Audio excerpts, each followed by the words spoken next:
అయ్యయ్యో! Hi cuties ఎలా ఉన్నారు? నేను చాలా బాగున్నాను. గ్రేప్స్ జామున్ చేద్దామని ఎప్పటినుంచో అనుకుంటున్నాను. సో, ఈ సమ్మరు పైగా బ్రేక్‌ఫాస్ట్ కూడా హెవీగా చేయలేము.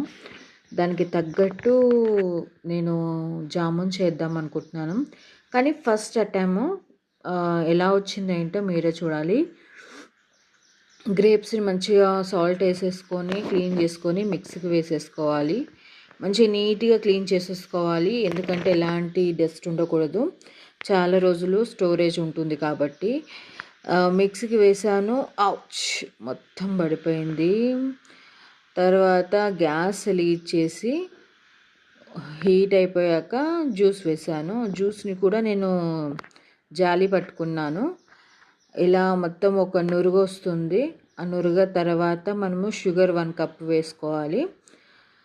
కొద్దిగా కలర్ చేంజ్ అవుతూ ఉంటుంది. ఆ టైంలో మనం లెమన్ వేసుకోవాలి. హాఫ్ లెమన్ వేసుకుంటే చాలు.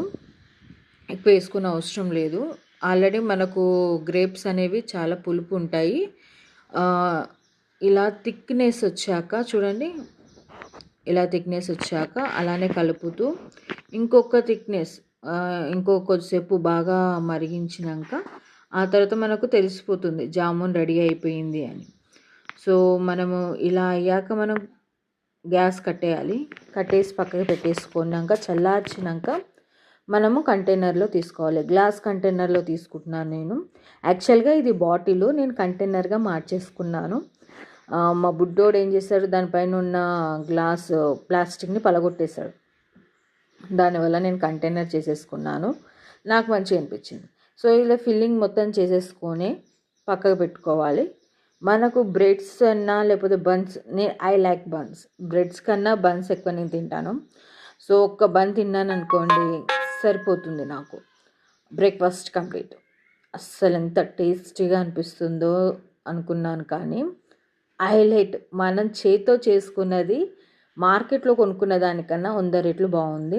ఎలాంటి కలర్ లేదు, ఎలాంటి కెమికల్స్ లేవు, ఫుడ్ కలర్స్ ఎలాంటివి లేవు. చాలా న్యాచురల్ కలర్స్ అనమాట. చూసారా, చాలా ఈజీ. మీరు కూడా ఎలాంటి ఫ్రూట్స్ తోడైనా కానీ జామున్ చేయండి అక్క, ఇంకేమైనా ఫ్రూట్స్ గురించి కావాలి, నాకు ఈ ఫ్రూట్ అంటే ఇష్టం లేదు, ఈ ఫ్రూట్ చేయండి అన్నట్టు మీకు ఏమైనా సజెషన్ కావాలంటే తప్పకుండా నేను చేసి చూపిస్తాను.